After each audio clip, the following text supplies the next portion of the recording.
Hello बच्चों, मैं अभिषेक Chaudhary paradise family में आप सभी बच्चों का बहुत बहुत स्वागत करता हूं। और बिना देर के हुए हम डिस्कशन करने वाले हैं आज क्लास 9th के पहले chapter matter in our surrounding के पहले पार्ट में। तो बच्चों जुड़ जाइए पैराडाइज फैमिली के साथ अगर आप अपनी नॉलेज को करना चाहते हैं कई गुना इन्हांस। तो स्वागत है आप सबका पैराडाइज फैमिली में और हम स्टार्टिंग करते हैं हमारे पहले चैप्टर क्लास 9th के मैटर इन अवर सराउंडिंग। तो यहाँ से थोड़ा सा डिस्कशन कर लेते हैं चैप्टर में हम पढ़ने वाले क्या है, क्योंकि हमारे चैप्टर का जो टाइटल होता है वो हमें बता देता है कि आखिर इस चैप्टर में क्या आने वाला है। तो वहां से थोड़ा सा डिस्कशन करेंगे फिर हम चैप्टर पे वापस आ जाएंगे। तो सबसे पहले तो बात करते हैं दो वर्ड से मिलकर हमारे इस चैप्टर का नाम है। पहला वर्ड है मैटर और दूसरा है सराउंडिंग। अच्छा, सराउंडिंग का मतलब क्या होता है? सराउंडिंग का मतलब होता है सर आसपास। सराउंडिंग का क्या मतलब होता है? आसपास। और मैटर क्या होता है? तो ज्यादा नहीं दिमाग लगाना, अभी इसी चैप्टर पढ़ेंगे, बस ओरल इतना बता देते हैं कि कोई भी ऐसा सब्सटेंस, ध्यान से सुनना, कोई भी ऐसा सब्सटेंस जिसमें मास हो और जो स्पेस ऑक्यूपाई करे, दैट इज मैटर। फिनिश होगा, समझ लेना, बहुत आसान शब्दों में। एनीथिंग, एनीथिंग मतलब कुछ भी बना रहे भाई, कुछ भी मतलब कुछ भी। एनीथिंग दैट इज मास, कोई भी ऐसा सब्सटेंस जिसमें मास हो एंड ऑक्यूपाई स्पेस, जो जगह कवर कर रहा हो, दैट इज मैटर। और इन अवर सराउंडिंग, अब हम अपने आसपास देखेंगे। नजर घुमाओ भाई, नजर घुमाओ, देखो ध्यान से अपने आसपास सारी चीजों को, सारे ऑब्जेक्ट्स को, सारी वस्तुओं को, और कोई भी आप ऐसी चीज छाट के बताओ जिसमें मास ना हो और जो स्पेस कवर ना करता। देखो देखो देखो, ये स्टाइलस है, इसको मैंने अपनी पाम पे रखा, ये स्पेस कवर कर रहा है, बिल्कुल हमारी पाम पे एक जगह ले रहा है। और सही इसमें कुछ मास है सर? कुछ तो है, बिल्कुल है। यहाँ पे पंखा लगा हुआ है, एसी लगा हुआ है, बोर्ड है, साथ में लैपटॉप है, माइक है, सारी चीज़ें नियर अबाउट अवेलेबल है। और ये जो भी सब्सटेंस है ये कुछ ना कुछ स्पेस कवर करते हैं, और स्पेस कवर करने के साथ साथ इनमें कुछ ना कुछ मास भी होता है। तो ये सारे सब्सटेंस किस में आ जाएंगे? मैटर। पंखा मैटर है सर? बिल्कुल है। पंखे को जहाँ रखो जगह कवर करता है, साथ ही साथ वहाँ जगह कवर करने से उठाकर देखो थोड़ा सा मास भी होता है, तो क्या है ये? मैटर है। यहाँ पे बेंचेस पड़ी हुई, क्या ये मैटर है? बिल्कुल है। बेंचेस जब यहाँ पर हैं तो उन्होंने चारों तरफ जगह घेर रखी है कि नहीं? जगह घेर रखी है, बिल्कुल घेर रखी है सर। मास है कि नहीं है? बिल्कुल है, तो मैटर है, बात खत्म। दिमाग नहीं लगाना है तो पूरे, सर दिमाग नहीं लगाना है तो काम कैसे चलेगा? अरे भाई वो चीज़ लगाओ ना जो तुम्हारे पास हो। तुम्हारे पास है? सर मेरे पास बहुत दिमाग है। हाँ बिल्कुल है, बिल्कुल है, समझता हूँ भाई, तुम्हारे पास बहुत दिमाग है, अनयूज्ड है ना, कभी तक यूज़ ही नहीं किया। अब तक यूज़ नहीं किया तो थोड़ा सा अब कर लो। वैसे भी ह्यूमंस को बताया जाता है कि वो अपने पूरे जीवन में अपने ब्रेन का 10% यूज़ कर पाते हैं, और आपने अपने दिमाग का अब तक कोई यूज़ नहीं किया, तो सोच लो भाई ये 10% भी कम करोगे। तो बारी आ चुकी है, दिमाग लगाओ और देखो टॉपिक। चैप्टर का नाम मैटर इन अवर सराउंडिंग। हमारे आसपास कौन कौन से सब्सटेंस मैटर हैं वो इस चैप्टर में हम स्टडी करने वाले हैं। तो देखिए हम शुरुआत करते हैं यहाँ से अपने चैप्टर की, और हमें बताया जाता है everything in our surrounding. Everything मतलब कुछ भी, एवरीथिंग मतलब कुछ भी, और इन अवर सराउंडिंग मतलब अराउंड अस, हमारे आसपास, इज मेड अप ऑफ, वो बना हुआ है टाइनी पार्टिकल्स, छोटे छोटे पार्टिकल्स। फिर से एक बार, ये बेटा जितने भी मैटर होते हैं एक्चुअली में, ये सारे के सारे मैटर छोटे छोटे पार्टिकल से मिलकर बने होते हैं, और छोटे छोटे पार्टिकल को हम नाम देते हैं एटम। क्या नाम देते हैं? एटम। तो बॉम्ब वाला, अरे बॉम्ब वाला नहीं, बॉम्ब भी इन्हीं छोटे छोटे एटम से मिलकर बनता है। तो समझो, हम बॉम्ब को बाद में, फिलहाल अभी तो टॉपिक में नहीं है, बाद में फिर कभी अच्छे से डिफाइन करेंगे, तो टेंशन नहीं लेना। लेकिन अभी क्या पढ़ने वाले हैं वो चीज़ ध्यान से देखिए आप। एवरीथिंग अराउंड अस, एवरीथिंग मतलब सारी चीज़ें अराउंड अस जो हमारे आसपास है, इज मेड अप ऑफ, वो बनी हुई है टिनी टाइनी, जो कहना चाहो वो कह लो, पार्टिकल्स, छोटे छोटे particles. Our body also made up of particle. हमारी ये जो बॉडी है ना बेटा, ये भी छोटे छोटे पार्टिकल से बनी है, और उन्हीं छोटे छोटे पार्टिकल को हम क्या कहते हैं? एटम कहते हैं। तो ध्यान से देखना। सो वी कैन से, हम कह सकते हैं everything in our surroundings, everything in our surroundings. Like जैसे कि हमने बात की चेयर की, हमने बात की डेस्क की, हमने बात की बुक्स की, हमने बात की पेन्स की, ETC आर मैटर। ये सारे के सारे सब्सटेंस जो हमारे सराउंडिंग में अवेलेबल हैं, ये सब के सब मैटर है। तो कैसे माने सर? ऐसे, जैसे कि मान लो हमारे पास ये एक चेयर है, गौर से देखो, जब हमने इस चेयर को अपने रूम में रखा तो इस चेयर ने एक स्पेस कवर किया, बिल्कुल किया सर। इसमें कुछ मास होता है, तो ये मैटर है। लेकिन सर आप कह रहे थे ये छोटे छोटे पार्टिकल से बनी, हमें तो वो पार्टिकल नहीं दिख रहा है। तो एक्चुअली में बेटा, ये जो छोटे छोटे पार्टिकल होते हैं जिनको हम एटम कहते हैं, ये इतने ज़्यादा छोटे होते हैं कि हम दुनिया के सबसे पावरफुल माइक्रोस्कोप का यूज़ करके भी एक सिंगल एटम को नहीं देख सकते। हमें एक ग्रुप ऑफ एटम दिखाई देता है, लेकिन एक अकेले एटम को हम नहीं देख सकते। ये इतना ज़्यादा छोटा होता है जिसकी वजह से वो पार्टिकल्स हमें समझ में नहीं आते, लेकिन बना छोटे छोटे पार्टिकल से। लेकिन हमारे दिमाग में दो कॉन्सेप्ट तो है ना, which occupy space and have mass, takes up space and have mass. जो स्पेस कवर करे, जिसमें मास हो वो मैटर है। तो ये कुर्सी जो है, ये चेयर जो है, ये स्पेस कवर करती है, इसमें मास भी होता है, तो ये मैटर होती है। आगे देखो, हमने डेस्क के बारे में किया, ये डेस्क भी तो एक जगह कवर कर रही है, इसमें भी तो मास होता है, तो ये भी मैटर है। इसके ठीक बाद हमने चर्चा की है बुक्स पर, बुक्स स्पेस कवर करती हैं, बुक्स में मास होता है, बिल्कुल होता है। बैग में रख लेते हैं तो बैग हैवी हो जाता है कि नहीं, हो जाता है, मतलब मास है। और बैग का एक्सपेंड भी कर जाता है, साइज बढ़ जाता है, मतलब वो जगह भी कवर कर रही है, तो बुक्स भी क्या आएंगी, मैटर आएंगी। आगे लेकर चलते हैं, ध्यान से देखना, ये पेन, सर क्या ये पेन मैटर है? इनमें तो मास बहुत कम होता है। अरे कम होता है तो क्या हुआ, होता तो है, मास होना चाहिए और स्पेस कवर करना चाहिए, वो मैटर है। दैट्स इट, बात खत्म। नहीं आया समझ में? यहाँ तक किसी बच्चे को कोई दिक्कत? अगर किसी बच्चे को कोई दिक्कत हो तो हमें बता देना, हम दोबारा बता देंगे, टेंशन नहीं लेना। समझ में आ रहा कि नहीं? नहीं आए समझ में, हमें बता देना, दोबारा बता देंगे। तो ध्यान से देखो, यहाँ हम अपने मेन टॉपिक का डिस्कशन करने वाले हैं, दैट इज मैटर। सर ये तो हम पहले से जानते हैं, अभी तो आपने बताया ही था। कंफर्मेशन भी तो कर लो, एक थ्योरी भी तो ले लो, पढ़ना भी तो है, लर्न भी तो करना है। उसके लिए ध्यान से देखो, ऑल मैटर्स, ये जितने भी मैटर होते हैं, आर मेड बाई, वो बने होंगे वेरी स्मॉल, बहुत छोटे, एंड इनविजिबल पार्टिकल्स, ये इतने छोटे हैं कि हमें दिखाई भी नहीं देते, कॉल्ड एटम। इन्हीं को हम क्या कहते हैं, एटम कहते हैं। ऑल मैटर, सारे के सारे मैटर आर मेड, बने हुए हैं by very small and invisible particles, और उन्हीं छोटे छोटे पार्टिकल्स को हम कहते हैं एटम। और साथ ही साथ और क्या बताया था हमने, मैटर इज एनीथिंग, मैटर वो सारे सब्सटेंस होंगे दैट हैज मास। देखो पहला प्रायोरिटी वर्ड आ गया जिसकी हमें जरूरत है, दैट हैज मास, उसमें वजन होना चाहिए, एंड टेक्स अप स्पेस, उसे स्पेस कवर करना चाहिए। क्लियर हो जाएगा बेटा? तो वो सारे के सारे substance that has mass and takes up space, उन्हीं को हम कहते हैं मैटर। एग्जांपल देखो, एयर। सर एयर मैटर कैसे हो सकती है? ये तो हमें दिखती भी नहीं है, हम कैसे मान ले एयर मैटर है? मैं बताता हूँ ना बेटा, टेंशन क्या लेने की, भाई है ना आपका। तो देखो जरा गौर से देखना, ये बलून जो है, आप इसको गौर से देखिएगा, इसका साइज एक्सपेंड है। हमने जब एयर फिल की तभी तो इसका साइज एक्सपेंड हुआ, इससे पहले तो बलून छोटा सा था। यस और नो? जैसे हमने एयर फिल की इसके अंदर, इसका साइज एक्सपेंड कर दिया, मतलब एयर ने स्पेस कवर कर लिया। और एयर में कुछ ना कुछ मास तो होता है भाई, समझे कि नहीं? एयर में कुछ ना कुछ मास तो होता है, तो ये स्पेस भी कवर कर रही है, इसमें मास भी है, तो मैटर है, बात खत्म। नेक्स्ट है हमारा स्टोन। सर स्टोन भी मैटर होता है? किसी के सर पे मार के देख लो। अरे मारना नहीं भाई, मजाक कर रहा हूँ, बड़े बात हो गया, तो सर ने कहा था इसलिए मार दिया, मारना नहीं है, ठीक है ना? लेकिन स्टोन जो होता है, इसको जब आप उठाकर देखते हैं तो उसमें मास होता है कि नहीं होता है? कहीं पर रख दो तो स्पेस कवर करता है कि नहीं करता है? बिल्कुल करता है। तो स्टोन भी क्या हो जाएगा, मैटर हो जाएगा। मोबाइल, वाह, देखो ध्यान से, देखो ध्यान से, स्टोन तो मैटर है, ये तो सभी मान लेंगे। मोबाइल, वाटर, चलो वाटर से देख लेते हैं, वाटर से देख लेते हैं, वाटर से देख लेते हैं। वाटर को आप किसी बोतल में या ग्लास में फिल करते हो तो उस ग्लास का एरिया जो होता है वो कवर कर लेता है कि नहीं? ठीक है, कर लेता है। सर स्पेस कवर करता है, मान लेते हैं। ग्लास जब खाली हो तब वो ज़्यादा वेटी होता है, जब उसमें पानी भरने के बाद ज़्यादा वेटी होता है? ऑब्वियसली सर पानी भरने के बाद ज़्यादा वेटी होता है। तो दोनों कंडीशन फॉलो तो हो गई, ग्लास में पानी को डाला तो उसने स्पेस कवर कर लिया, और स्पेस कवर करने के साथ साथ उसका मास भी बढ़ गया, मतलब पानी में मास था, तो water takes up space and have mass, तो वाटर भी क्या हो जाएगा, मैटर। मोबाइल, मोबाइल, मोबाइल, बढ़िया से एक आईफोन लेकर जगह कवर करता है कि नहीं? करता है। मास होता है कि नहीं? होता है, तो ये भी क्या हो जाएगा, मैटर।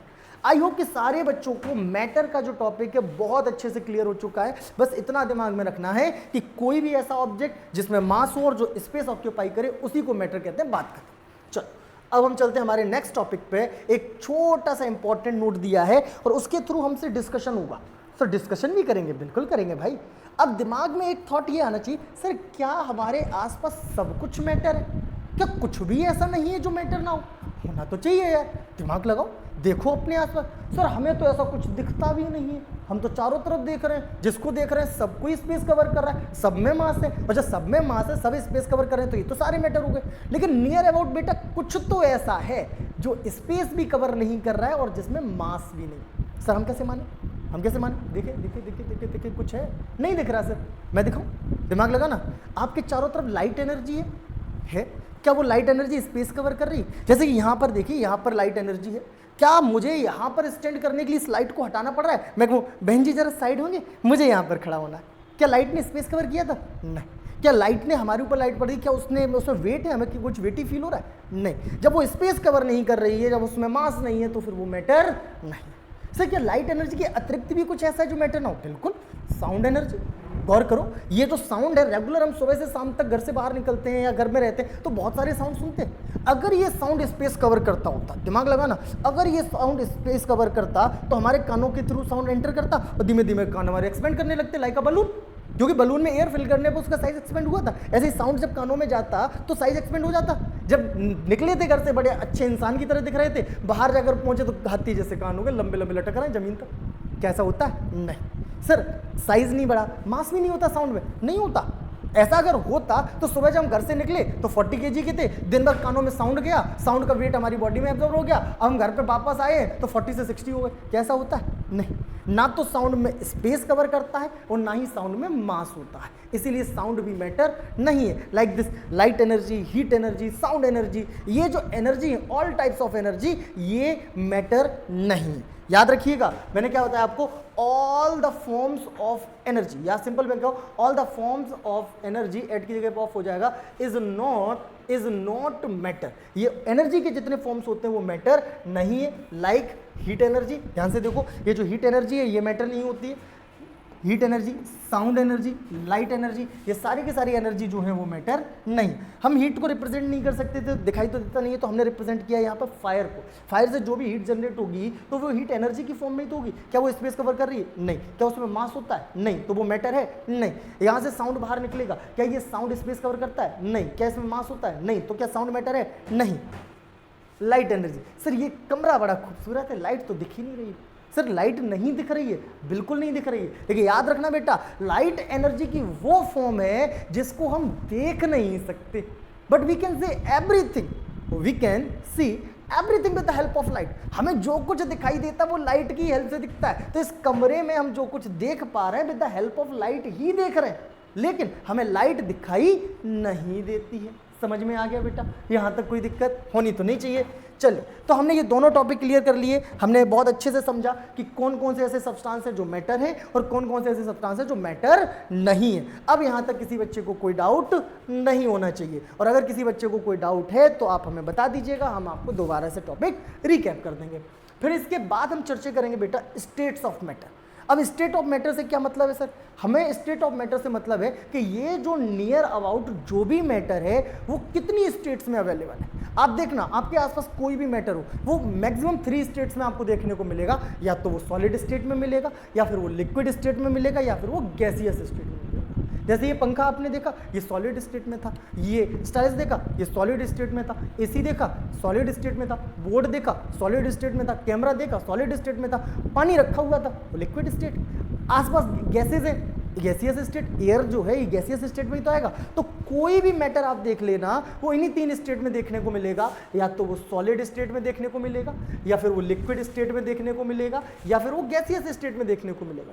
सर हमें कैसे पता चलेगा कि कौन सा इनमें से सॉलिड है, कौन सा इनमें से लिक्विड है, कौन सा गैस? हमें तो इसके बारे में पता नहीं है, हम तो बहुत नादान बच्चे हैं। भैया इतने भी नादान नहीं बनना है। 6 to 8 में बहुत अच्छे से पढ़ाया गया होगा कि जो स्टेट ऑफ मैटर आपको, लेकिन फिर भी भूल गए हो तो मैं आपको बता देता हूँ। इनकी कुछ बेसिक प्रॉपर्टीज होती हैं, जो उन बेसिक प्रॉपर्टीज को फॉलो करते हैं वो उसी कैटेगरी में आते हैं। जैसे अगर हम चर्चा करें सॉलिड सब्सटेंसेस की, तो जो सॉलिड सब्सटेंस होते हैं इनकी जो शेप होती है वो डेफिनेट होती है, फिक्स्ड शेप, मतलब इनकी शेप कभी बदलती नहीं। जैसे मान लो हमारे पास ये स्टाइलस है, ये यहाँ पर रखा तो स्टाइलस था, हम जैसे ही बाहर गए, बाहर इसको हमने रखा तो ये स्टाइलस से बदल के टीवी बन जाएगा। क्या ये टीवी बन जाएगा? नहीं बनेगा भैया, ये अपनी शेप नहीं बदलता, ये जैसा है ये वैसा ही रहने वाला है। साथ ही साथ और क्या है? Definite volume. सॉलिड जो भी होते हैं बेटा, इनका वॉल्यूम भी होता है वो फिक्स्ड होता है। सर वॉल्यूम भी फिक्स है? बिल्कुल है। इसको जहां भी आप रखेंगे उतना ही वॉल्यूम कवर करेगा जितना इसका सरफेस एरिया हो, उसी के अकॉर्डिंग वॉल्यूम कवर करेगा। चाहे आप यहाँ रखो, चाहे बाहर रखो, चाहे सड़क पर रखो, कहीं भी रखो, सॉलिड्स का वॉल्यूम जो है वो फिक्स है, बदलता नहीं। तीसरा point, solid do not flow. ये जो सॉलिड्स होते हैं ये फ्लो नहीं करते, ये एक जगह पर रहते हैं। ऐसा तो कभी नहीं होगा कि भाई साहब यहाँ पे मेरा लैपटॉप रखा है, मैंने उसका थोड़ा गर्मी लग रही है, मन नहीं लग रहा है, चलो बाहर घूम के आते हैं। मैं बाहर घूमने गया, मेरे पीछे पीछे लैपटॉप आ गया, हमसे बोला कहाँ चले मालिक, हम भी साथ चलेंगे घूमने। क्या ये मेरे पीछे पीछे आ जाएगा? अपने आप नहीं आ जाएगा, जहाँ है वहीं रहने वाला है, ये अपने आप फ्लो नहीं करता। समझ में आया कि नहीं आया? ये जो सॉलिड सब्सटेंस होते हैं ये फ्लो नहीं करते हैं। साथ ही क्या होता है? इनकम्प्रेसिबल। इनकम्प्रेसिबल का क्या मतलब होता है सर? मतलब इनको कंप्रेस करके इनका साइज कम नहीं कर सकते। एक्चुअली जो सॉलिड के एटम्स होते हैं वो स्ट्रांगली बॉन्डेड होते हैं, पहले से ही बहुत पास पास होते हैं, जिसकी वजह से इनको कंप्रेस करके और ज़्यादा पास नहीं किया जा सकता है। एंड लास्ट पॉइंट क्या है, पार्टिकल्स आर क्लोजली पैक्ड। तो मैंने आपको पहले ही बताया कि जो सॉलिड के एटम्स होते हैं ये बहुत पास पास स्ट्रांगली बॉन्डेड होता है, और यही मेन फैक्ट है जिसकी वजह से इनका साइज, इनकी शेप, इनका वॉल्यूम सब कुछ डेफिनेट है। क्लियर हो जाएगा बेटा। तो क्या बताया सॉलिड का सबसे पहली प्रॉपर्टी, डेफिनेट शेप, इनकी जो शेप होती है वो फिक्स्ड होती है। डेफिनेट वॉल्यूम, इनका जो वॉल्यूम होता है वो भी फिक्स्ड होता है। डू नॉट फ्लो, ये जो सॉलिड होते हैं ये फ्लो नहीं करते हैं। इनकम्प्रेसिबल, इनको कंप्रेस करके इनका साइज कम नहीं किया जा सकता। एंड जो सॉलिड के एटम्स होते हैं, जो पार्टिकल्स होते हैं, क्लोजली पैक्ड होते हैं, बहुत पास पास होते हैं। चलो हम बात करते हैं लिक्विड की। ध्यान से देखना, जो लिक्विड की शेप है बेटा, शेप लिक्विड की फिक्स्ड नहीं है। आप एक लीटर, आप ऐसे समझिए कि आप एक जग में वाटर लेकर आए या मिल्क लेकर आए, अब आप उसी मिल्क को मग में डाल दीजिए, वो मग की शेप ले लेगा। बॉटल में डाल दो, वो बॉटल की शेप ले लेगा। ग्लास में डाल दो, ग्लास की शेप ले लेगा। फर्श में डाल दो तो ऐसे ही फैल जाएगा फर्श की शेप में। यस और नो? तो वो अपनी शेप बदल देता है। तो जो लिक्विड्स होते हैं उनकी जो शेप है वो डेफिनेट नहीं है, तो नो डेफिनेट शेप। लेकिन वॉल्यूम फिक्स है इनका भी। अगर 1 लीटर मिल्क लेकर आए हो तो चाहे उसको जग में डालो तो भी 1 लीटर रहेगा, बॉटल में डालो तो भी 1 लीटर रहेगा, मग में डालो, बकेट में डालो, कहीं भी डालो 1 लीटर ही रहने वाला है। ऐसा नहीं है कि लेकर जग में आए थे तो 1 लीटर था, इसका बड़ी सी टंकी में डाला तो 10 लीटर हो गया। क्या वो अपने आप वॉल्यूम बढ़ा लेगा अपना? नहीं। क्या अपने आप वॉल्यूम कम कर लेगा? नहीं। जो उसका वॉल्यूम है वो फिक्स्ड। तो लिक्विड की जो शेप होती है वो फिक्स्ड नहीं होती। सॉरी, यहाँ पर स्लाइड जो है वो थोड़ा सा डिस्टर्ब हो गई है। चलो एक बार फिर से देखते हैं। आई होप कि सॉलिड वाले में किसी को कोई दिक्कत नहीं था। ठीक है, स्लाइड्स ऊपर नीचे हो गई, मैं एक बार फिर से आपको रिपीट कर देता हूँ। यहाँ शेप वाला कहाँ पर क्या, ये रहा। No definite shape. No definite shape से मतलब क्या है कि सॉलिड की जो शेप है वो डेफिनेट नहीं है। लेकिन डेफिनेट शेप नहीं है, वॉल्यूम जो है वो फिक्स है, वॉल्यूम कभी भी चेंज नहीं होता है। फिर मैंने आपको बताया लिक्विड कैन फ्लो, ये फ्लो कर सकते हैं भाई। आप देखना, लिक्विड हमेशा gravity, due to gravity attract होते हैं। आप थोड़ा सा वाटर को यहाँ पे फर्श पे छोड़ दिए, थोड़ी देर बाद बहता हुआ लास्ट तक पहुँच जाएगा। क्यों ड्यू टू ग्रेविटी वो फ्लो करता है, ये बहने का गुण रखते हैं। साथ ही साथ क्या, लिटिल कंप्रेसिबल। एक्चुअली में बेटा इनकी शेप फिक्स्ड ना होने का रीज़न ही यही है कि जो लिक्विड के एटम्स होते हैं ना उनमें थोड़ा थोड़ा बारीक स्पेस होता है, या कि ये कह लो कि सॉलिड के कंपैरिजन में लाइटली पैक्ड होते हैं, थोड़े से लूजली पैक्ड होते हैं। जब लूजली पैक्ड होते हैं थोड़ा सा स्पेस होता है तो उसी स्पेस को कंप्रेस करके कम किया जा सकता है। तो लिटिल कंप्रेसिबल, लिटिल, चूंकि स्पेस बहुत कम है तो बहुत कम कंप्रेस किया जा सकता है। आगे क्या है, पार्टिकल्स आर लूजली पैक्ड, जैसा कि मैंने पहले ही बताया।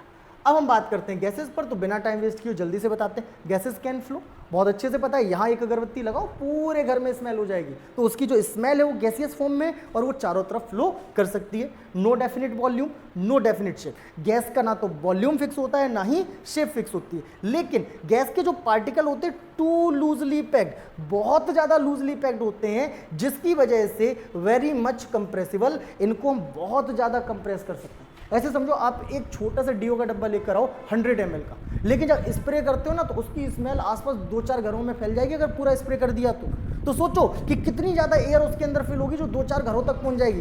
क्यों उसको हमने हाईली कंप्रेस करके भरा हुआ है। ठीक है ना, फ्री कर देंगे तो वो पार्टिकल तेजी से चारों तरफ फैल जाएंगे। क्लियर हो जाएगा बेटा। तो ये थे 3 basic state of matter. I hope कि इस पूरे टॉपिक में किसी बच्चे को कोई दिक्कत नहीं। अब हम बात करेंगे properties of particles of matter. किस पे चर्चा करेंगे सर? प्रॉपर्टी। भाई तो प्रॉपर्टी सुनते ही आंखें चमक जाती है। भाई तो 4 से पेट्रोल पंप हो, 10-12 कोल्ड स्टोर हो, बस 2-4 स्कूल हो, लंबी लंबी गाड़ियां हो, लंबे लंबे बंगले हो, बड़े बड़े घर हो, और बस मजे ही मजे हैं। फिर बरका है क्या, समझ लो। लेकिन बेटा सोच लेना, ये वो प्रॉपर्टी की बात नहीं चल रही। प्रॉपर्टी की जो बात चली एक्चुअली ये पर्टिकुलर नेचर की बात चल रही है, वरना बाद में तो गाने लगा प्रॉपर्टी प्रॉपर्टी मजे ही मजे। तो मजे नहीं है यहाँ पर। यहाँ बात चल रही है बेसिक प्रॉपर्टी की, बेसिक नेचर की, जिसमें मैटर की जो सबसे पहली प्रॉपर्टी होती है, दे आर वेरी स्मॉल। ये जो मैटर के जो पार्टिकल्स होते हैं ना, हम उनकी प्रॉपर्टी की बात करें, और ये जो पार्टिकल होते हैं वेरी स्मॉल मतलब बहुत ज़्यादा छोटे होते हैं, and invisible to naked eyes, और ये इतने ज़्यादा छोटे होते हैं कि खाली आंखों से इनको देख ही नहीं सकते। गौर करो, ये एक वाटर ड्रॉपलेट है। नॉर्मली हमें वाटर ड्रॉपलेट दिखती है, लेकिन क्या इसके अंदर हमें एटम दिखते हैं? नहीं। लेकिन जब हम इसको हाईली जूम करेंगे ना किसी बहुत पावरफुल माइक्रोस्कोप से, तो हमें कुछ इस तरह से एटम्स दिखाई देंगे। कुछ समझ में आया? तो ये जो एटम्स हैं नॉर्मली हमें खाली आंखों से नहीं दिख रहे, हाईली जूम करने पर दिखेंगे। तो ये पार्टिकल कैसे हैं? बहुत ज्यादा छोटे। तो पहली प्रॉपर्टी यही हो जाएगी मैटर की, properties of particles of matter में पहली property, they are very small, ये बहुत ज्यादा छोटे होते हैं, and invisible to naked eyes, और खाली आंखों से हम इनको देख नहीं सकते। पहली प्रॉपर्टी में कोई दिक्कत नहीं। चल अब बात करते हैं बेटा सेकंड प्रॉपर्टी पर, particles of matter have space between them. मैंने थोड़ी देर पहले बताया था कि जो सॉलिड के पार्टिकल होते हैं वो स्ट्रांगली बॉन्डेड होते हैं। जरा गौर से देखो, ये जो सॉलिड के पार्टिकल हैं बिल्कुल पास पास हैं, एक दूसरे से मजबूती से जुड़े हुए हैं, यस और नो? मतलब सॉलिड के पार्टिकल जब बहुत ज़्यादा पास पास हैं तो इनके बीच में जो स्पेस होगा वो बहुत कम होगा, ठीक है ना? लेकिन बहुत कम है, लेकिन स्पेस तो है। लिक्विड के पार्टिकल थोड़ा थोड़ा दूर है, मतलब इनके पार्टिकल के बीच में भी पर्याप्त स्पेस है, यस और नो? ये खाली जगह दिख रही है कि नहीं दिख रही है? बिल्कुल दिख रही है सर, ठीक है ना? जबकि गैस के पार्टिकल तो पहले से ही बहुत बहुत दूर है, गैस के पार्टिकल तो पहले से ही बहुत दूर है। तो हम कह सकते हैं कि ये जो पार्टिकल्स होते हैं मैटर के, have space between them, in particles के बीच में स्पेस होता है। बस ये स्पेस जो होता है वो सॉलिड में मिनिमम होता है, लिक्विड में सॉलिड के कंपैरिजन से थोड़ा ज्यादा होता है, और गैस के पार्टिकल में एक ब्लैंक स्पेस बहुत ज्यादा होता है। क्लियर हो जाएगा बेटा? ओके, नेक्स्ट टॉपिक पर हम आते हैं, इसके हम चर्चा करते हैं, particles of matter attract each other. ये बिल्कुल फैक्ट वाली बात है। जैसे कि आप ये सॉलिड के पार्टिकल देख रहे हो, ये मजबूती से एक दूसरे से जुड़े हुए हैं, और ये मजबूती से जुड़ेंगे ही तब जब इनमें अट्रैक्शन फोर्स होगा। बिना अट्रैक्शन के एक दूसरे से जुड़ सकते हैं क्या? नहीं जुड़ सकते सर। तो सिंपली आप देखिए कि इनके पार्टिकल्स के बीच में क्या है? एक अट्रैक्शन फोर्स है, और ये जो अट्रैक्शन फोर्स होता है सॉलिड में हाईएस्ट, सबसे ज्यादा अट्रैक्शन होता है, लिक्विड में थोड़ा सा कम होता है, और गैसियस पार्टिकल में सबसे कम होता है। यही रीजन है कि सॉलिड के पार्टिकल मजबूती से जुड़े क्योंकि अट्रैक्शन फोर्स ज्यादा है, लिक्विड के पार्टिकल लूजली पैक्ड है, क्यों? क्योंकि अट्रैक्शन फोर्स सॉलिड से थोड़ा कम है, और गैस के पार्टिकल टू लूजली पैक्ड है, बहुत ज्यादा लूज है, फ्रीली घूमते हैं, क्यों? क्योंकि इनमें जो अट्रैक्शन फोर्स होता है वो बहुत कम होता है, निग्लेक्सिबल होता है, ना के बराबर होता है। क्लियर हो जाएगा बेटा? तो ये तीन बेसिक प्रॉपर्टीज मैटर के पार्टिकल की क्लियर हो जाएंगी। इसके ठीक बाद एक और टॉपिक है, particles of matter are in constant motion. ये याद रखना बेटा, ये जो चाहे वो पार्टिकल सॉलिड का हो, चाहे वो पार्टिकल लिक्विड का हो, चाहे वो पार्टिकल गैस का हो, ये कांस्टेंट मोशन में होता है। सर सॉलिड तो स्टेबल होते हैं, वो तो फ्लो करते नहीं है, फिर वो मोशन में कैसे? तो मैं आपको बताना चाहूंगा कि जो सॉलिड के पार्टिकल होते हैं उनमें एक लिटिल वाइब्रेशन होता है, वो अपनी जगह पे हल्का सा वाइब्रेट करते रहता है। हाँ, मूव नहीं कर पाते क्योंकि स्ट्रांगली बॉन्डेड है, मजबूती से जुड़े, लेकिन मोशन तो हल्का है उनमें, लेकिन ये मोशन जो है वो निग्लेक्सिबल है, ना के बराबर है। Liquid can flow, liquid flow करते हैं, तो भैया सीधी सी बात है कि इनमें तो मोशन होता ही होता है। और जो गैस के पार्टिकल हैं फ्रीली मूव करते हैं, कैसे? एक दूसरे फ्रीली उड़ते हैं। अब देखिए ये सॉलिड के जो पार्टिकल हमने यहाँ शो किया है, इनमें हल्का सा वाइब्रेशन रहेगा। लिक्विड के पार्टिकल तो फ्लो करते हैं, तो ये तो मोशन में ही, और गैस के पार्टिकल तो भैया सबसे तेजी से मोशन में होते हैं, सबने देखा। तो इसमें कोई दिक्कत? क्या हम बताएंगे? Particles of matter are in constant motion, चाहे वो सॉलिड का हो, चाहे वो लिक्विड का हो, चाहे वो गैस का हो, इनमें एक कांस्टेंट मोशन होता है। अब ये मोशन में होगा तो उनमें क्या होगी? Kinetic energy. याद रखना कि मोशन में ऑब्जेक्ट आता ही काइनेटिक एनर्जी की वजह से। जितनी ज्यादा काइनेटिक एनर्जी, मोशन उतना ज्यादा, काइनेटिक एनर्जी जितनी कम, मोशन उतना ही कम। तो दिमाग यहां से लगाएंगे। मैंने आपको क्या बताया था कि सॉलिड के पार्टिकल्स में एक लिटिल वाइब्रेशन होता है, हल्का सा मूव करते हैं, और हल्का सा मूव इसीलिए करते हैं क्योंकि इनकी जो काइनेटिक एनर्जी जो होती है वेरी लो, बहुत कम होती है। काइनेटिक एनर्जी कैसी होती है? बहुत कम होती है, जिसकी वजह ये सिर्फ हल्का सा वाइब्रेट कर पाते, मूव नहीं कर पाते। लेकिन लिक्विड की काइनेटिक एनर्जी थोड़ा सा ज्यादा होती है, जिसकी वजह से लिक्विड फ्लो करता है। और गैस की जो काइनेटिक एनर्जी होती है बच्चा, वो सबसे ज्यादा होती है। गैस की काइनेटिक एनर्जी सबसे ज्यादा होती है, जिसकी वजह से गैस के पार्टिकल जो है वो बहुत तेजी से फ्लो करते हैं, सबसे जल्दी फ्लो करते हैं। क्लियर हो जाएगा? आप यहाँ पर एक अगरबत्ती लगाइएगा, आपको मैक्सिमम कुछ मिनट लगेंगे, पूरे कमरे में बेहतरीन स्मेल दिखाई देगी, ठीक है? दिखाई नहीं देगी, मतलब आप उसको स्मेल कर सकेंगे। तो वो चारों तरफ गैस फैल जाती है, क्यों? क्योंकि उनके पार्टिकल्स की काइनेटिक एनर्जी जो है वो बहुत ज़्यादा है, जिसकी वजह से वो तेजी से मोशन में आते हैं और चारों तरफ जल्दी से फैल जाते हैं। क्लियर हो जाएगा? चलिए, इसके बाद हम चर्चा करते हैं बेटा, हमारा एक छोटा सा क्वेश्चन है, कुछ बेसिक क्वेश्चन आंसर्स पर डिस्कशन करेंगे। पहला क्वेश्चन है, what is meant by the particulate nature of matter? Matter के पर्टिकुलेट नेचर से क्या लेना देना है? तो आप स्वयं बता सकते हैं ना। मैंने आपको थोड़ी देर पहले बताया था कि every matter is made by small and tiny particle. ये जितने भी मैटर होते हैं वो छोटे छोटे पार्टिकल से मिलकर बने होते हैं, और उन्हीं छोटे छोटे पार्टिकल को तो हम एटम कहते हैं। तो ये मैटर के नेचर में तो आएगा। आप ये भी कह सकते हैं कि every matter takes up space and have mass. कोई भी मैटर जो होता है वो स्पेस ऑक्यूपाई करता है, उसमें मास होता है। होता है उसको मैटर कहते हैं। तो यही इसके पर्टिकुलेट नेचर हो जाएंगे। आई होप कि इस क्वेश्चन का आंसर आप बहुत अच्छे से खुद से दे सकते हैं। तो देखो matter is made up of particles, matter जो होता है छोटे छोटे पार्टिकल से मिलकर बना होता है। The particles which make up matter are atom and molecule, वो पार्टिकल जिनसे मिलकर मैटर बना होगा वो या तो एटम्स की फॉर्म में होंगे या मॉलिक्यूल की फॉर्म में। सर एटम तो आपने बता दिया था कि छोटे छोटे पार्टिकल होते हैं जिनसे मैटर बनता है, एटम होते हैं। मॉलिक्यूल क्या होता है? तो टेंशन ना लो, आप ही के सिलेबस का चैप्टर 3 एटम एंड मॉलिक्यूल भी तो हम पढ़ाएंगे ना। हम भागे जा रहे हैं ना आप भागे जा रहे हैं, तब पता चल जाएगा मॉलिक्यूल क्या होता है। बस इन शॉर्ट इतना बता देते हैं कि छोटे छोटे एटम आपस में मिलकर मॉलिक्यूल बनाते हैं, ठीक है ना। एटम स्मॉलेस्ट रहेगा, एटम मिलकर मॉलिक्यूल बनाएंगे। सर डीप में बताएंगे चैप्टर 3 में। अभी हम नेक्स्ट क्वेश्चन लेकर चलेंगे। सिंपल सा क्वेश्चन है, जैसा कि मैंने अभी आपको बताया था कि मैटर के जो पार्टिकल होते हैं छोटे छोटे एटम से मिलकर बने होते हैं। पार्टिकल नहीं, मतलब पार्टिकल तो खुद ही एटम है। तो जैसे कि हम यहाँ पे हमने रिप्रेजेंट किया, ये हमारे पास एक पेंसिल है जिसकी ये जो आगे का ब्लैक पार्ट होता है ना, ये ग्रेफाइट का होता है। ग्रेफाइट कार्बन की एक फॉर्म है। किसकी फॉर्म है बेटा? कार्बन की। और ग्रेफाइट को जब हम थोड़ा सा डीप देखेंगे तो इस तरह का स्ट्रक्चर हमें कार्बन का देखने को मिलता है। और ऐसे ऐसे छोटे छोटे कार्बन एटम से मिलकर ये ग्रेफाइट बना होता है। क्लियर हो जाएगा बेटा? तो हम कह सकते हैं कि जो मैटर होता है या जो मैटर के पार्टिकल होते हैं ये छोटे छोटे पार्टिकल होते हैं। क्लियर हो जाएगा? ओके। अब इसके बाद एक बहुत इंपॉर्टेंट क्वेश्चन है, सेकेंड क्वेश्चन, मजेदार क्वेश्चन है। When a drop of blue ink is put in water, हमारे पास पानी से भरा हुआ एक बकेट है या फिर एक कंटेनर है, उसमें हम क्या कर रहे हैं? ड्रॉप ऑफ वाटर, पानी की एक ड्रॉप उसमें हमने डाल दी और हम देखेंगे, सॉरी पानी की इंक की हमने एक ड्रॉप डाल दी। क्या किया बेटा हमने? उसमें इंक की एक ड्रॉप डाल दी। थोड़ी देर बाद आप देखेंगे जिस कलर की इंक होगी, ब्लू हो चाहे ब्लैक हो चाहे रेड हो, थोड़ी देर बाद पूरा का पूरा पानी जो है वो उसी इंक के कलर जैसा हो जाएगा। तो क्या बताते हैं? द ब्लू कलर इंक जो है वो ब्लू कलर की, ये दिया गया है blue ink is put in water. Blue ink को हमने वाटर में डाला, the blue colour spread and the whole solution. ये जो ब्लू कलर है वो पूरे सॉल्यूशन में फैल जाएगा, मतलब पूरा का पूरा सॉल्यूशन जो है वो ब्लू कलर का हो जाएगा, बिकम्स ब्लू। क्लियर हो जाएगा? Solution becomes blue.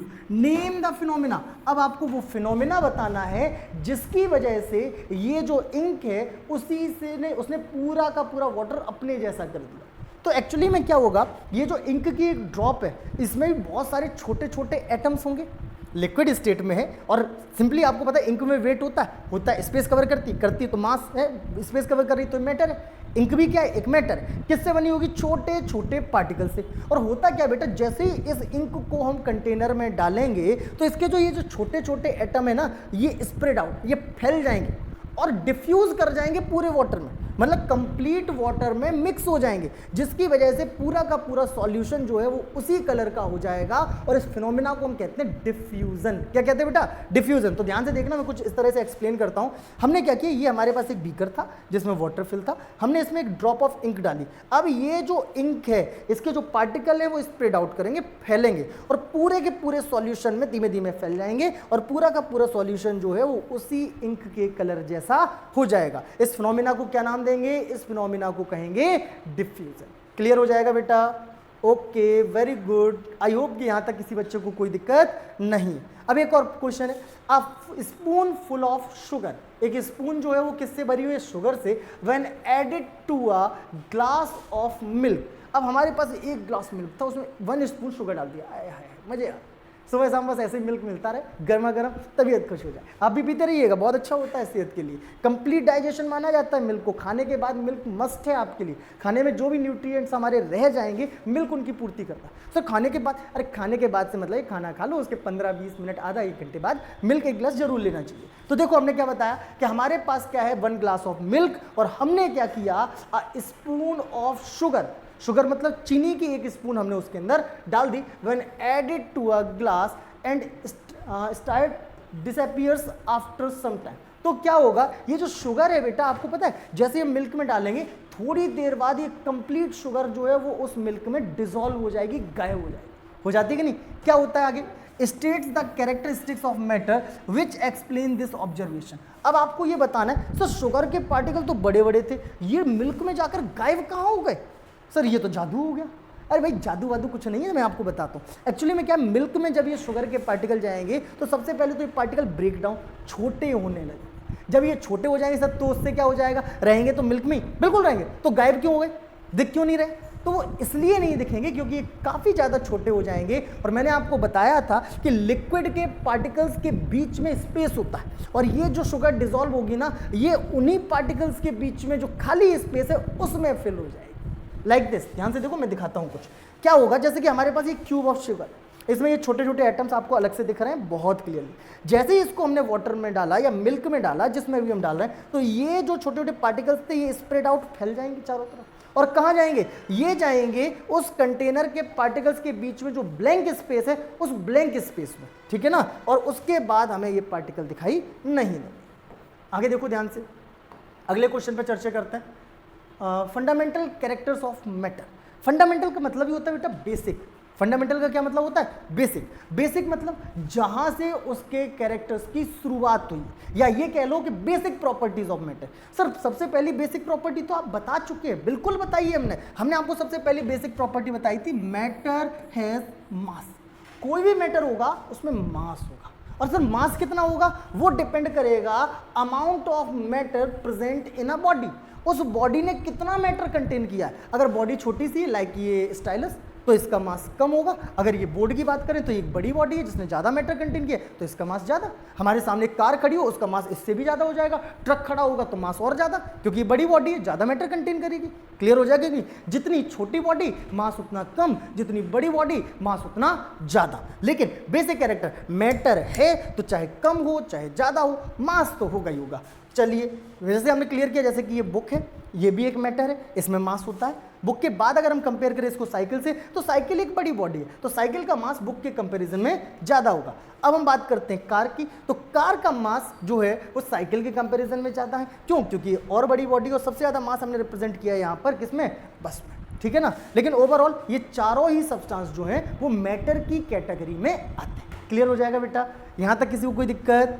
ओके, चलिए अब हम चर्चा करते हैं सेकंड प्रॉपर्टी ऑफ मैटर की। तो matter occupy space.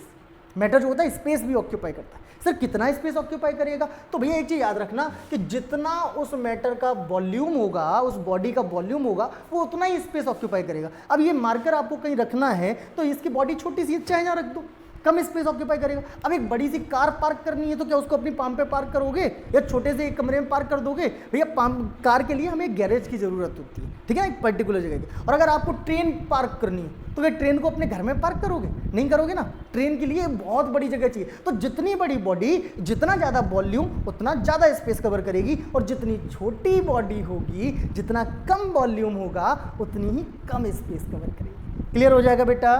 Okay, I hope कि यहाँ तक सारे बच्चों को क्लियर हो जाएगा। जैसे कि हमने रूम का फेस दिखाया, अब ये स्टूल है, इसके ऊपर ये कुछ प्रोटीन रखा है या बुक्स रखी हैं। अब इनकी बॉडी छोटी है तो ये कम स्पेस कवर करनी, थोड़ी जगह में आ गई। स्टूल ने थोड़ी ज़्यादा कवर जगह की, ये जो सोफा है इसने और ज़्यादा जगह कवर की, और सबसे ज़्यादा जगह कवर ये बेड कर रहा है। क्यों? क्योंकि जितनी बड़ी बॉडी, वॉल्यूम उतना ज़्यादा, जितना वॉल्यूम ज़्यादा, स्पेस उतना ही ज़्यादा कवर होगा। आगे देखते हैं बेटा, यहां तक कोई दिक्कत नहीं है। तो थर्ड एंड इंपॉर्टेंट पॉइंट है मैटर की most important property, that is inertia. Sir ये इनर्शिया क्या होता है? इनर्शिया इनर्शिया इनर्शिया बहुत काम का टॉपिक है। फिजिक्स के पहले चैप्टर मोशन में भी मिलेगा। सर आप अभी केमिस्ट्री पढ़ा रहे, केमिस्ट्री में बता दो, बिल्कुल बता देते, दिमाग से सुना। इनर्शिया का मतलब होता है आलस। सर आलस का क्या मतलब? यहाँ कहाँ से आलस आ गया? तो बेटा इनर्शिया आलस को ही आइडेंटिफाई करता है एक तरह से। जैसे कि जब हम आलसी होते हैं तो हमारा कुछ भी करने का मन नहीं होता, हम ये सोचते हैं कि हम जैसे हम वैसे ही बने रहें। और यही इनर्शिया है कि मतलब कोई भी एक मैटर जो है वो जैसा है वो वैसा ही रहना चाहता है। अगर वो रेस्ट की पोजीशन में तो वो चाहता है कि हम रेस्ट में बने रहें, मोशन में ना आए। और अगर वो मोशन की पोजीशन में तो वो रेस्ट में रहना, मोशन में ही रहना चाहता है, रेस्ट में नहीं आना चाहता। मतलब एक ऑब्जेक्ट अगर रेस्ट में है तो रेस्ट में रहेगा, मोशन में है तो मोशन में रहेगा, जब तक उस पर कोई एक्सटर्नल फोर्स ना लगाया जाए, बाहरी फोर्स ना लगाया जाए। And this property is called inertia of matter. इसी प्रॉपर्टी को हम मैटर की इनर्शिया कहते हैं। जैसे कि यहाँ पर मान लो हमारे पास एक पोडियम रखा हुआ है, मैं कैमरे में नहीं दिखा सकता। अब ये जो पोडियम है ये यहीं रखा रहेगा। अगर मैं बाहर जा रहा हूँ, ये मेरे पीछे पीछे चल के नहीं आएगा कि कहाँ चले सर, हमें भी साथ ले चलो, शायद वहाँ पर भी बच्चों को पढ़ाने की जरूरत पड़ गई। नहीं आएगा, ये जहाँ रखा है वहीं रखा है। कब तक? जब तक इस पर कोई एक्सटर्नल फोर्स ना लगे, कोई इसको धक्का ना मारे, कोई इसको खींच के ना ले जाए। जहाँ रखा है वहीं रखा रहेगा, रेस्ट में ही रहे। तो ये कौन सी प्रॉपर्टी हो गई? इनर्शिया। और अगर इसी की जगह पे कोई मोशन में होता, सर ये पंखा मोशन में है, क्या ये घूमता ही रहेगा? बिल्कुल घूमता रहेगा। हाँ सर मजाक करते हो, अभी आप लाइट बंद कर दो अभी बंद हो जाएगा। भैया एक चीज ध्यान रखना, मैंने क्या बताया, जब तक उस पर कोई एक्सटर्नल फोर्स वर्क ना करे तब तक चेंज नहीं होगा।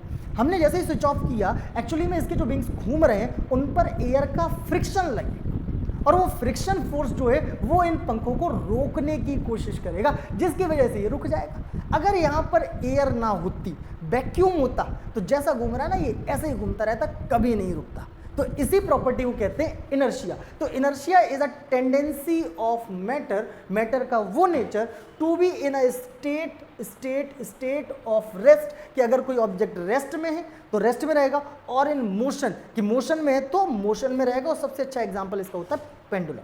क्लियर हो जाएगा बेटा? जैसे कि मैंने यहाँ पे शो किया एक टेबल के थ्रू, इसके ऊपर 2 बुक्स रखी। अब ये दोनों ही सब्सटेंस मैटर है, ठीक है ना, और मैटर होने के साथ साथ ये अपनी जगह पर फिक्स हैं, स्टेबल हैं, ये अपनी जगह अपने आप कभी नहीं छोड़ेंगे। रेस्ट में है तो रेस्ट में ही रहेंगी। कब तक? जब तक इस बुक को उठाकर हम स्वयं ना चल जाए, या तेजी से एक हवा आए और इसको उड़ा कर ना ले जाए।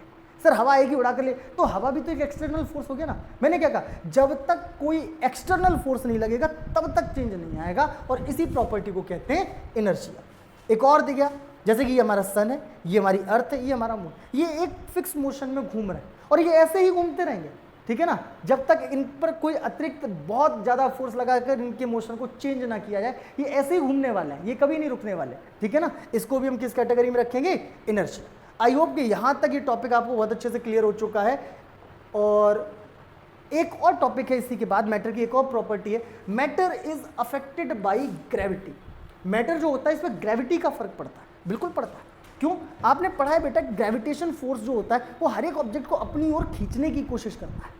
मैटर है तो मास होगा, मास होगा तो ग्रेविटी वर्क करेगी। अगर किसी ऑब्जेक्ट में मास नहीं है तो ग्रेविटी का फर्क नहीं पड़ेगा। लेकिन ऐसा पॉसिबल कैसे? अगर ऑब्जेक्ट होगा, मैटर होगा तो मास तो होगा ही होगा, और मास होगा तो उस पर ग्रेविटी भी इफेक्ट देगी। जैसे कि अगर मान लो हमारे पास एक बॉल है, इस बॉल को जैसे ही हम फ्रीली ड्रॉप करते हैं ये अपने आप नीचे की ओर चली जाएगी, समझे कि नहीं। आप कोई भी मैटर ले लेना, आप उसको फ्रीली ड्रॉप करोगे वो अपने आप किस ओर चला जाएगा? नीचे की ओर। क्यों? क्योंकि अर्थ से उस पर एक ग्रेविटेशन फोर्स लगेगा, और उसी को कहते हैं हम कि matter is affected by gravity. Matter पर ग्रेविटी का फर्क पड़ता है। क्लियर हो जाएगा बेटा? यहां तक अगर किसी बच्चे को कोई दिक्कत नहीं है तो चलिए, matter can not be destroyed. एक और प्रॉपर्टी दी गई। सर ऐसा कैसे? ये पॉइंट तो आपका हम नहीं मानेंगे, मैटर को तो हम डिस्ट्रॉयड करके रहेंगे। बेटा जी मैं आपको बता देता हूँ, मैटर एक्चुअली में डिस्ट्रॉयड नहीं होता, ये सिर्फ और सिर्फ कन्वर्ट हो जाता है one form to another form. क्योंकि आप मैटर की बात नहीं कर रहे हैं, एक्चुअली में आप बात कर रहे हैं एटम की, और एटम जो होता है वो किसी भी केमिकल रिएक्शन में ना तो क्रिएट होता है ना ही डिस्ट्रॉयड होता है, ये सिर्फ और सिर्फ रीअरेंज हो जाता है। तो मैंने क्या बताया कि matter can not be destroyed, matter को हम डिस्ट्रॉयड नहीं कर सकते, it can be converted from one form to another form. और स्पेशली ये बताने की कोशिश कर रहा है एटम के बारे में कि एटम को ना तो क्रिएट कर सकते हैं ना ही डिस्ट्रॉयड कर सकते हैं, इसको सिर्फ एक फॉर्म से दूसरी फॉर्म में कन्वर्ट कर सकते हैं।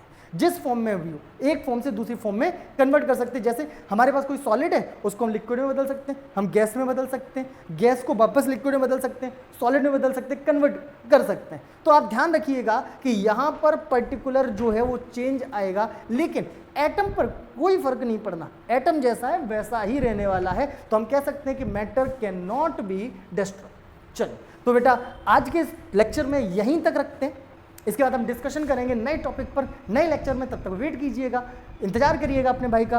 पैराडाइज क्लासेस की ओर से आपको स्टडी में जो भी समस्याएं हैं आप एक बार मेंशन करिएगा, मैं आपको आश्वासन देता हूं कि मैं आपकी पूरी मदद करूंगा। फिर मिलते हैं नेक्स्ट लेक्चर में बहुत जल्द। धन्यवाद।